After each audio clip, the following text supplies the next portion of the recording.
प्रभु यीशु मसीह के नाम में आपको अनुग्रह, शांति और आशीष मिले। 15वीं सदी की बात है और जब जर्मनी में न्यूरम्बर्ग शहर के पास एक गांव था और उस गांव में एक परिवार था जो काफी बड़ा परिवार था और उसमें माँ बाप के 18 बच्चे थे टोटल।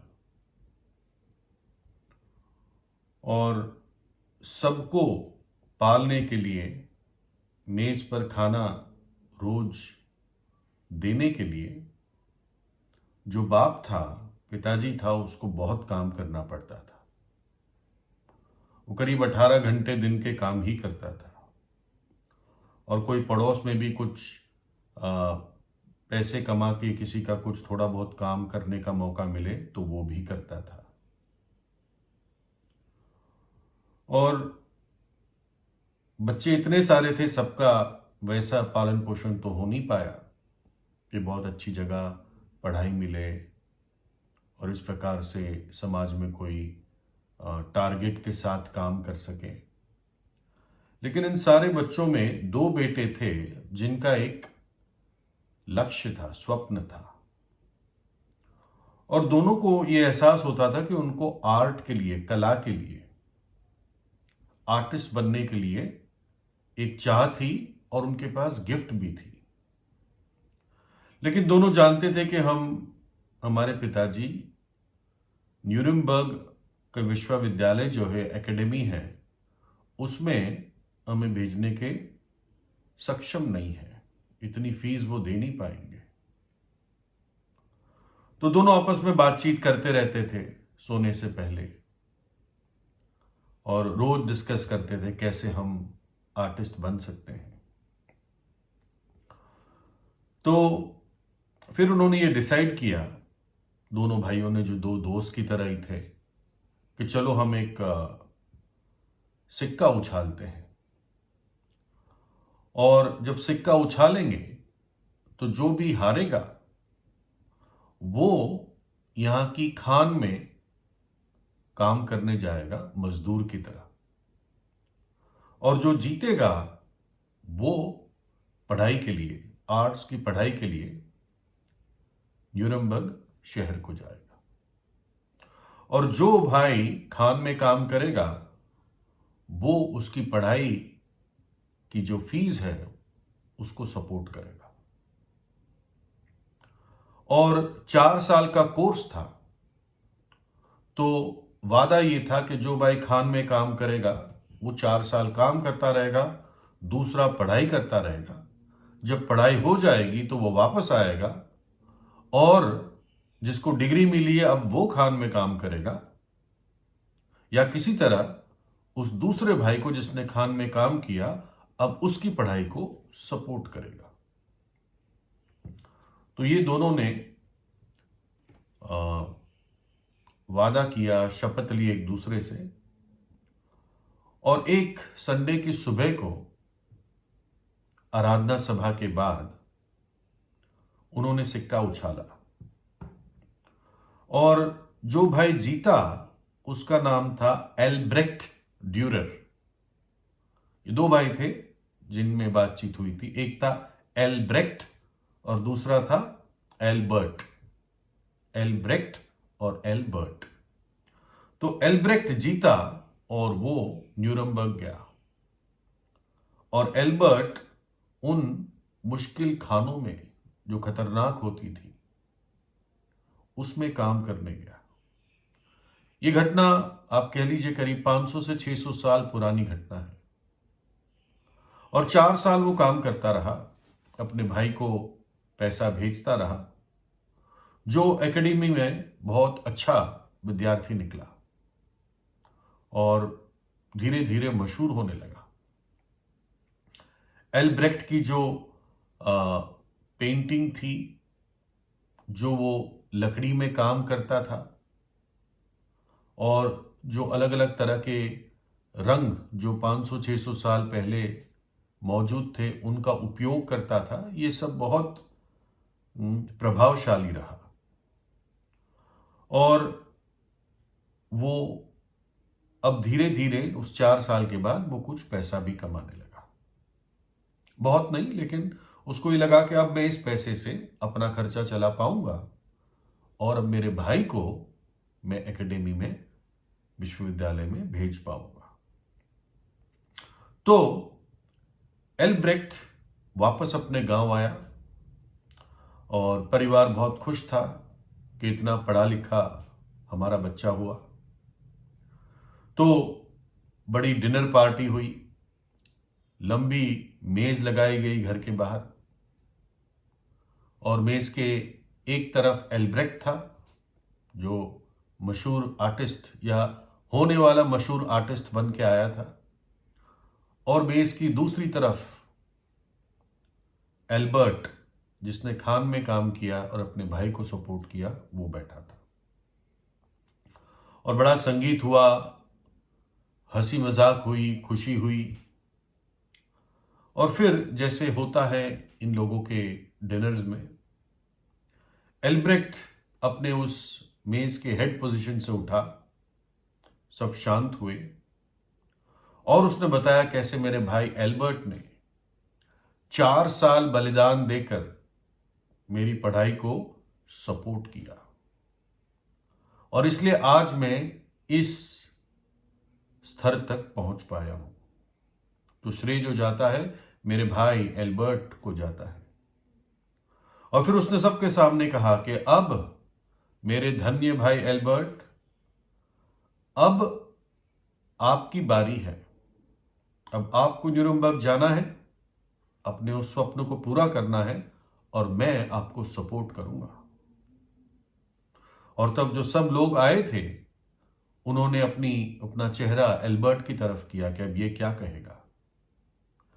लेकिन एल्बर्ट अपनी कुर्सी पर अपने उस कमजोर चेहरे से वो हिलाता रहा, जैसे मानो कि ना कह रहा हो, और वो रोने लगा। और एल्बर्ट रोते रोते और अपने आंसू पोंछते हुए खड़ा हुआ अपनी कुर्सी से, और उन सब लोगों को उसने देखा, और फिर उसने कहा, नहीं भाई, अब मैं न्यूरम्बर्ग नहीं जा सकता। अब मेरे लिए बहुत देरी चुकी है। देख, 4 साल में मेरे हाथ कैसे हो गए हैं। मेरी हर एक उंगली की जो हड्डी है कभी ना कभी एक बार टूटी है, और इन दिनों मुझे आर्थराइटिस हो गया है कि मेरी उंगलियां मुड़ने भी लगी है, और मेरे दाहिने हाथ से मैं एक गिलास भी सही उठा नहीं पाता। तो मैं कैसे कैनवस पर कोई पेंसिल से या ब्रश से पेंटिंग कर पाऊंगा।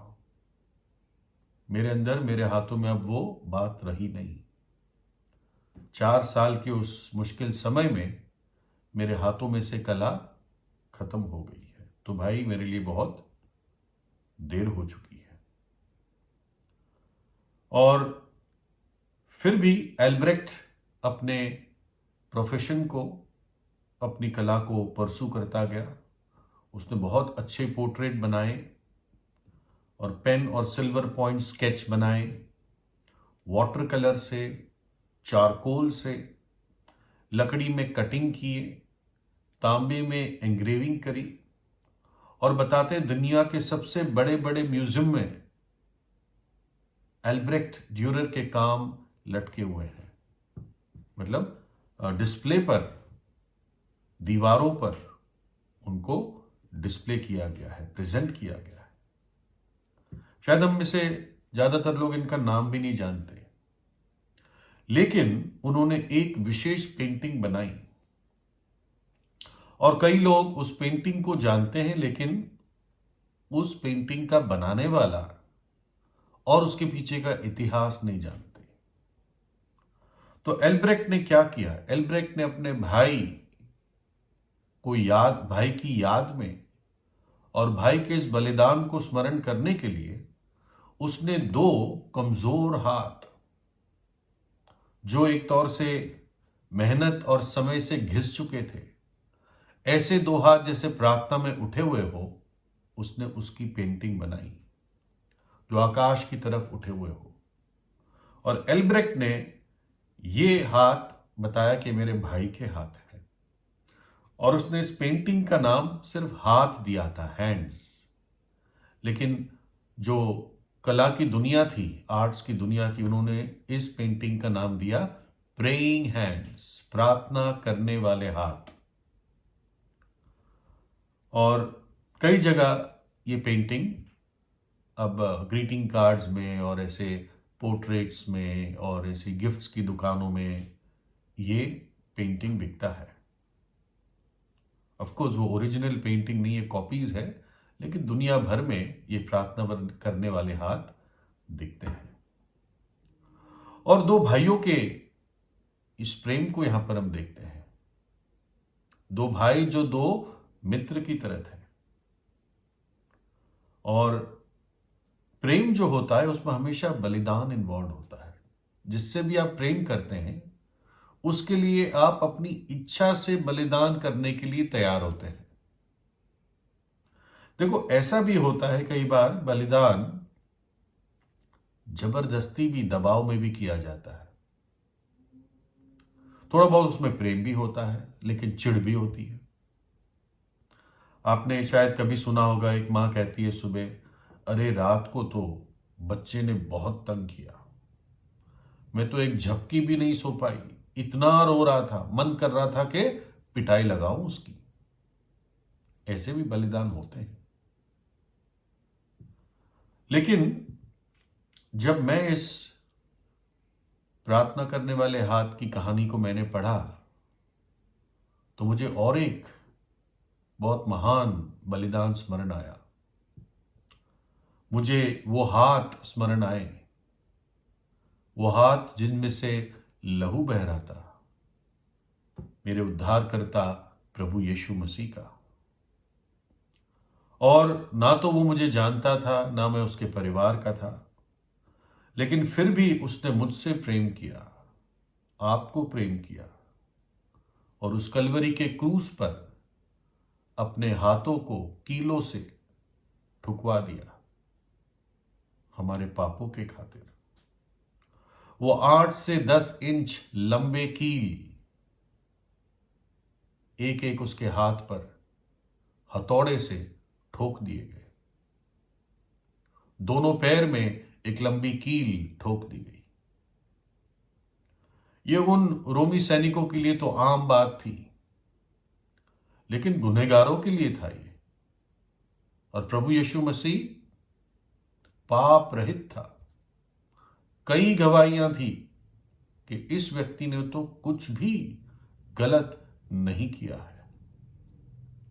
उन्होंने झूठे गवाह खड़े किए प्रभु यीशु को दोषी दिखाने के लिए, और उनकी गवाहियों में भी गड़बड़ थी। लेकिन उसके हाथ, उसके पैर, उसका सिर जिसमें कांटों का ताज भोग दिया गया, वो लहू जो बहा, वो घाव के निशान जो अनंत काल तक रहेंगे, ये परमेश्वर का प्रेम मेरे और आपके लिए है। हम जो पापों में थे, पापों में पड़े हुए थे, जो योग्य नहीं थे, उनके लिए परमेश्वर ने यह प्रयोजन किया। क्योंकि हम उसकी सृष्टि है, इसलिए वो मनुष्य का रूप धारण करके हमारे पापों की सजा अपने ऊपर लेने के लिए उसने क्रूस पर अपना बलिदान दे दिया। वो हाथ जो मेरे हाथों के बदले क्रूस पर ठोके गए, पाप मेरे हाथ ने किए, लेकिन उसके हाथों ने सजा सही। उसने दुख उठाया और अपना लहू बहा दिया, ताकि मैं नाश ना हो, ताकि आप नाश ना हो और अनंत जीवन पा सके और उसके साथ युगानुयुग जी सके। ऐसे प्रभु यीशु पर विश्वास कीजिए, जो जीवित है, जो मृतकों में से जी उठा, उससे प्रार्थना कीजिए पापों से पछताव कीजिए और प्रभु यीशु को अपने हृदय में बुलाएं। प्रभु यीशु आपको आशीष दे।